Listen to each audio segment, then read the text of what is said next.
Nilai-nilai kesalehan itu sebenarnya terhimpun juga dalam Al-Asmaul Husna. Karena itu kita harus tahu memaknai Asmaul Husna itu dengan baik dan dengan tepat.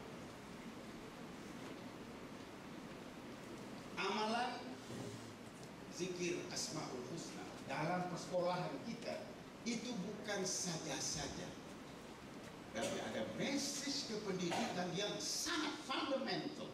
Sebab akhirnya insan harus menghayati sifatul Rabb, sebab insan adalah makhluk Rabbani.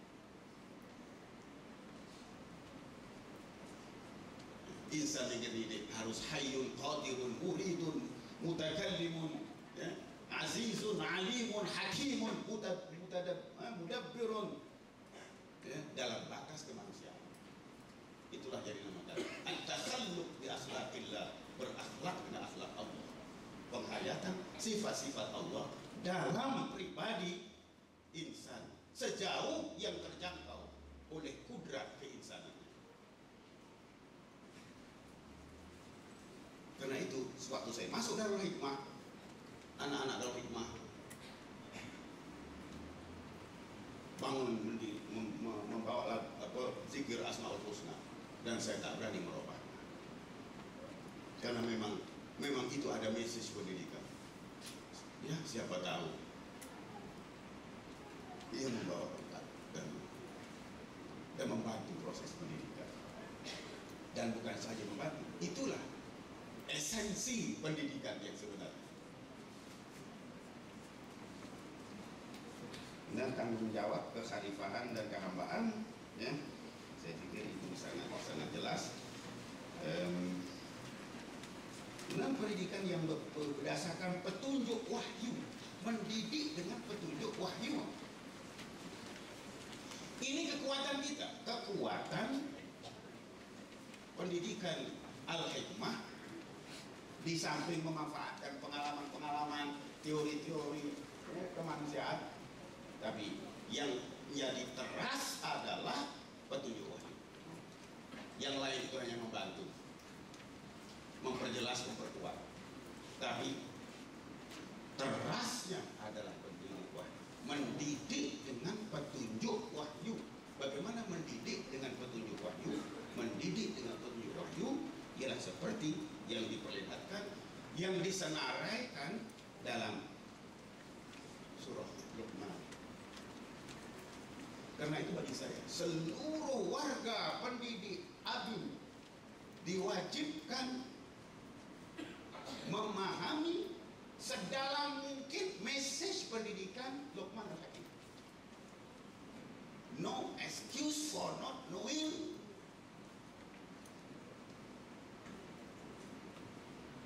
pendidikan Luqman Al-Hakim. Harus diusrohkan, dihatam betul-betul, difahami perbahasanya secara terperinci, menghayati lafaz dan semangatnya, menangkap message-nya. Di situ kekuatan pendidikan Al-Hikmah itu, karena pendidikan yang mendapat pengakuan pendidikan hikmah dalam Al-Quran ialah pendidikan Luqman Al-Hakim.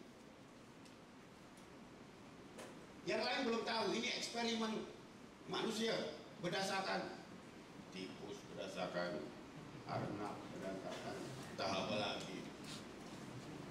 Tapi yang mendapat jaminan Tuhan, this is the hikmah education, ialah seperti yang disebut, yang terkandung dalam nasihat pesan-pesan kependidikan Luqman Al-Hakim.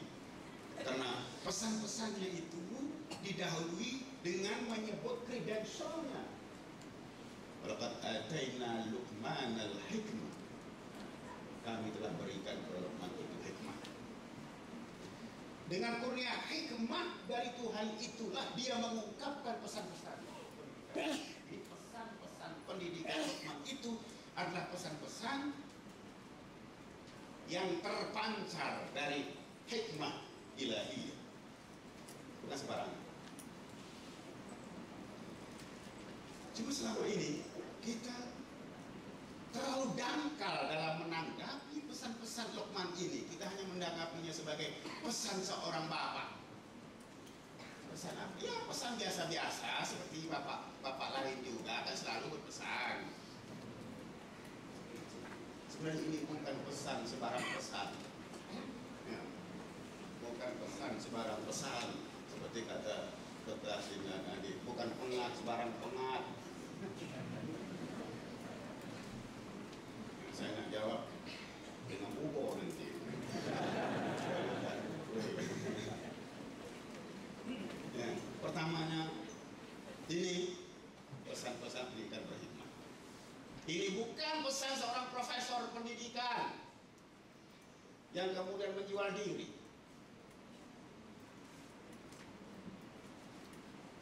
Ya.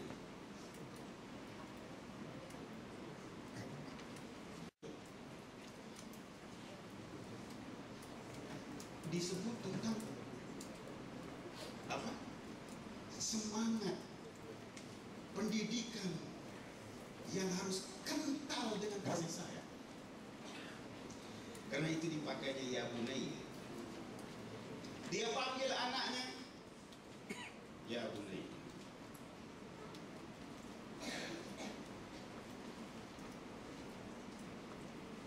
Apa bezanya ya bunai dengan ya ibni atau ya waladi? Ada beda. Semuanya itu berarti wahai anakku, tapi apabila dipakai ya bunayya, itu adalah panggilan seorang ayah kepada anak, panggilan yang syarat dan padat dengan kasih sayang. Jadi pendidikan agama adalah pendidikan kasih sayang, caring education, tapi caring itu tak cukup kuat berbanding dengan semangat yang sebenarnya terkandung dalam pendidikan agama. Mendidik dengan penuh rasa kasih, dan yang tersenarai itu adalah komponen-komponen penting pendidikan, termasuk akidah, termasuk ibadah, termasuk akhlak. Ya, dan yang termasuk dalam akhlak itu ialah juga tentang ilmu sebagai asas membuat pendirian. Bukan ilmu pengetahuan, ilmu hanya untuk tahu, tapi ilmu dalam konteks pendidik pesan pendidikan. Al-hikmah Luqmanul Hakim adalah ilmu sebagai asas membuat pendirian, termasuk pendirian nak patuh tak patuh pada orang tua. Ya, wa in jahadaka ala an tusyrika bi ma laysa laka bihi 'ilm fala tuti'hum. Andainya kedua-dua ibu bapakmu memaksa kamu patuh kepadanya untuk melakukan syirik, jangan patuh, jangan mematuhinya, ya, dengan mensyirikkan seperti yang diperintahkan, ya, syirik yang bertentangan dengan ilmu kami. Jadi untuk patuh tak patuh pada orang tua juga asasnya ilmu.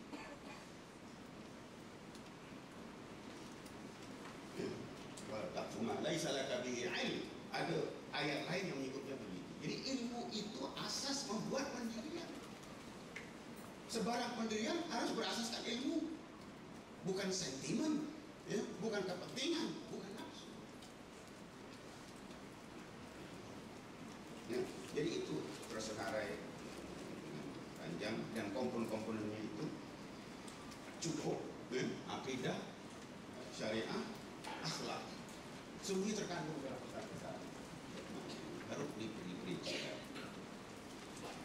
Dan ya, tauhid sebagai teras pendidikan, dan saya mohon supaya dalam konteks pendidikan Darul Hikmah kita akan mampu menyegarkan semula tauhid yang saya pikir kita cuma sebut-sebut saja. Implikasi tauhid dalam kehidupan sudah tidak ada. Jadi fungsi pendidikan kita ialah mencerahkan masyarakat tentang pengertian tauhid dan penghayatannya, sehingga semua serba-serbinya menjadi tauhid. Tauhid sebagai wahyu, tauhid sebagai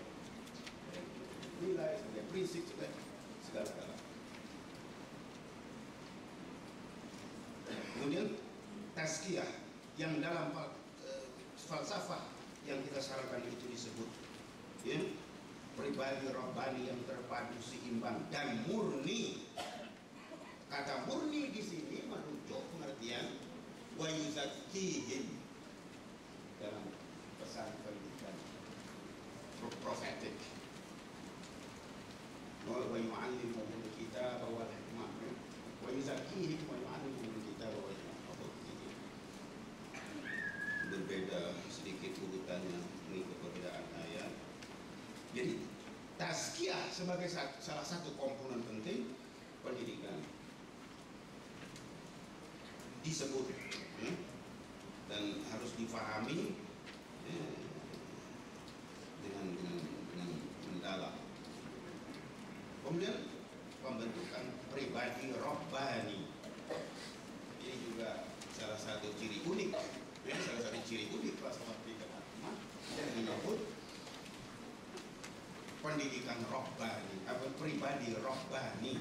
Sebab dalam Al-Quran disebut kunu rabbaniyin ya, seperti dalam Ali Imran ayat 79 ya, yang mengaitkan manusia rabbani dengan amal pengajaran, ta'limul kitab dan pembelajaran ya, bima kuntum tadrusun ya.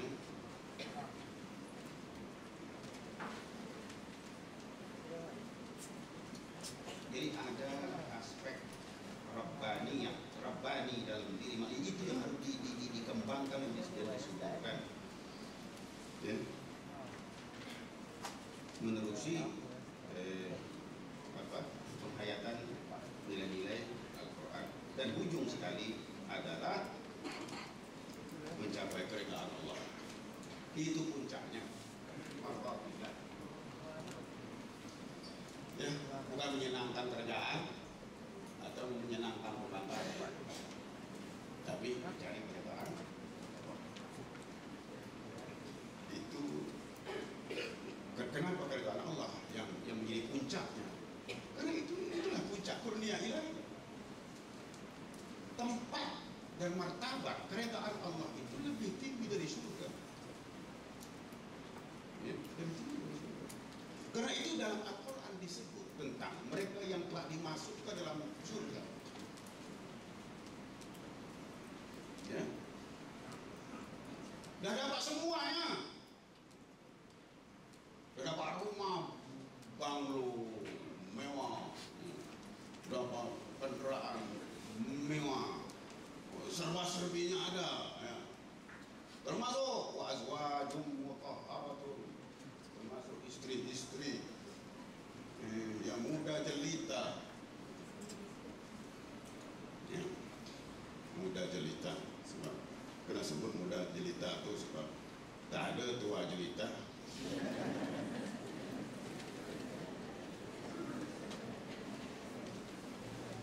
Ya.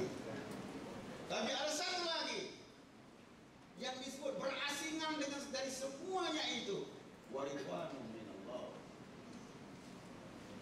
Ketika ahli surga sudah masuk ke dalam surga, Tuhan bertanya, apakah kalian mau aku tambah satu lagi? Ahli surga yang sedang terpesona dengan apa yang ada itu menjawab, apalagi? Semua yang sudah segala yang kami inginkan sudah ada di sini. Tuhan mengatakan, ada lagi yang kalau kamu dapat yang itu, kamu takkan ditimpa kebukaan Allah lagi, takkan ditimpa kebukaan lagi, yaitu keridhaan. Ridwanu minallah itu disebut berasingan dari jannatin tajri min tahtihal anhar khalidina fiha wa azwajun mutahharatun. Itu yang sempat saya sebut dalam pembentangan mengenai falsafah pendidikan, suatu tawaran alternatif. Sekian, assalamualaikum warahmatullahi wabarakatuh. Majelis merukan kedua